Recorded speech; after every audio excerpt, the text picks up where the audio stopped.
Dari kedua tangan dari bawah sampai ke atas. 1, 2, 3. Memberi segala kemuliaan bagi Tuhan. Sekali lagi, 1, 2, 3. Memberi segala kemuliaan bagi Tuhan. Masih ingat nomor 1? Berpusat pada Tuhan dan firman-Nya. Yang kedua, mengandalkan Tuhan. Yang ketiga, memberi segala kemuliaan bagi Tuhan. Silakan duduk. Ya, saya mau bilang Bapak, aku ini Tuhan, itu aku tidak memberikan kemuliaanku kepada yang lain. Ketahuilah bahwa jabatan, posisi kita, jabatan kita atau hubungan kita sama Allah adalah bermacam-macam. Tuhan berkata, engkau ini adalah hambaku, aku Tuhanmu, berbagai macam perumpamaan. Dikatakan di Yohanes 15 bahwa kita adalah sahabat-sahabatku ketika engkau melakukan apa yang ku minta atau apa yang melakukan kehendak Bapakku. Ada juga disebut Yohanes 12 bahwa adalah anak-anak yang diberi kuasa, ya. Yohanes 12. Engkau adalah sahabatku, lalu apalagi mempelai wanita di kidung agung. Wah, kita banyak sekali jabatan-jabatan ya, bahkan kita akan masuk dalam perkawinan anak domba ketika kita dalam sungguh-sungguh kepada Tuhan. Oke, apa maksud konteks ini? Sekalipun hubungan kita itu dikatakan mempelai wanita, tapi tetap ada batasannya. Tetap ada batasannya. Seorang suami kepada seorang istri yang hubungannya sehat, nggak mungkin seorang suami itu pukul istrinya, karena tetap ada batasannya.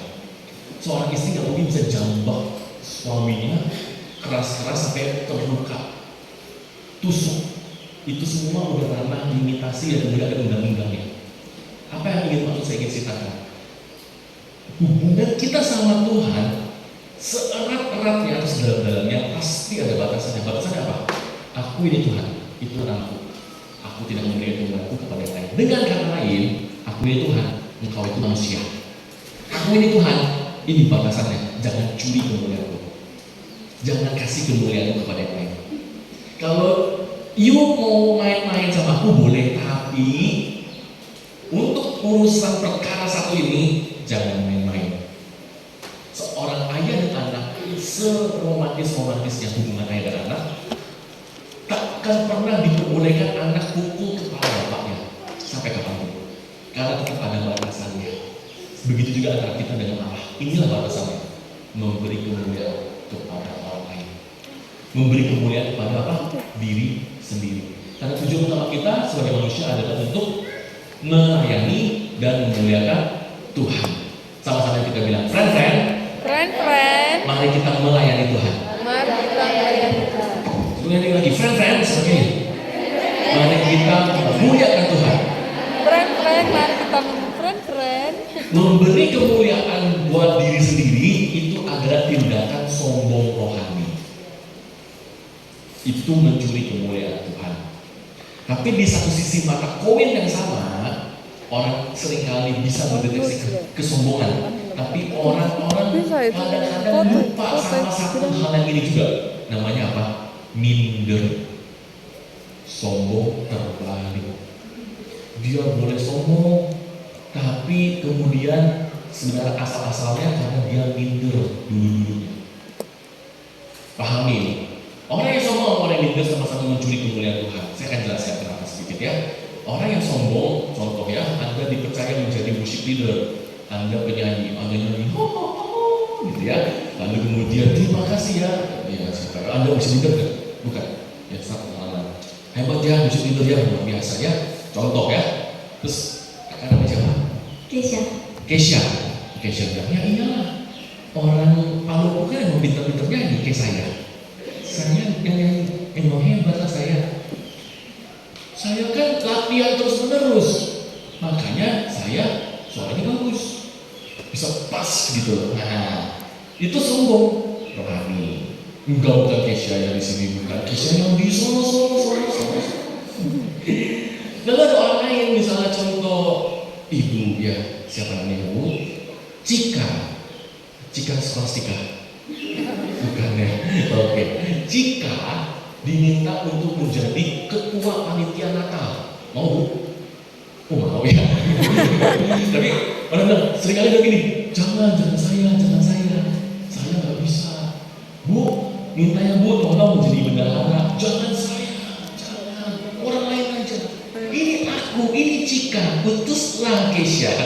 Contoh. Ya. Jadi orang-orang merasa ketika minder atau ketika merasa jangan sungkan, lah orang bilang gini ya, bahasa kerennya sungkan. Tapi sebenarnya sungkan di mata Tuhan yang berlebihan membuat Tuhan itu menjadi kecewa, dan kemudian kita lihat penghukuman tentang talenta. Ada orang-orang yang mendapatkan talenta, dapat berapa? 5. Ada orang yang dapat berapa lagi? Talentanya 2. Ada dapat lagi berapa? 1. Yang 5 jadi berapa? 10. Bener kan ya? Baca Alkitab ya, yang ini ya. Yang 2 jadi berapa? 4. Yang 1 jadi berapa? 1. Lebih tepatnya yang 1 menjadi 0. Dia kuburkan, dia bilang, aku takut, Tuhanku jahat. Dia asumsi, dia minder, dia merasa dirinya nggak bisa, dia merasa dan semua itu nggak bisa, jahat lagi gini-gini, maka dia kuburkan. Inilah Tuhan, ambillah kepunyaanmu. Sama tuannya, ya udah, aku ambil beneran, aku kasih orang lain, you jadi gak punya apa-apa. Yang tadinya 1 jadi 0 beneran. Maka orang yang minder, yang punya talenta, lalu kemudian tidak dikembangkan, jangan kaget, talentamu diambil sama Tuhan, dan kemudian Anda menjadi miskin talenta, tanda kutip ya. Ayo, jangan minder. Tapi ketika dipercaya sesuatu, Anda bukan juga jadi sombong, tapi Anda, saya akan coba, saya akan belajar. Dalam pelayanan anak-anak, seringkali orang-orang ada tertentu nih talentanya ini, itu. Ya, tapi ada juga orang-orang beberapa yang talentanya cuma sedikit, tapi kembangkan dari satu talenta itu. Suka tersenyum, cing, gitu, senyum manis sekali. Jadi asyir itu pasti luar biasa. Ada kemuliaan surgawi, ya. Ada orang yang punya talentanya di bagian pemusik. Jangan iri orang yang pemusik sama asyir menjadi pemusik. Pemusik latihannya banyak banget.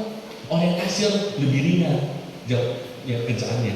Tapi jangan iri orang asyir pemusik. Dia keren dia gue cuma jadi di bawah sini dengan anak-anak doang. Ini. Nah, sebenarnya jadi kecewa. Gue kecewa lah. Padahal gue bisa jadi pemusik tapi nggak pernah dipercaya pemusik. Mestinya nih dua aja tuh, itu gue lebih bagus mainnya, kurang bagus tuh. Nah, sombong. Jadi akhirnya macam-macam. Begitu dipercaya, ting, bagus ya, ya iyalah dari dulu lu nggak percaya gue. Nah, paham ya maksudnya? Akhirnya jadi sombong lagi. Influencer di YouTube sana banyak tuh kan.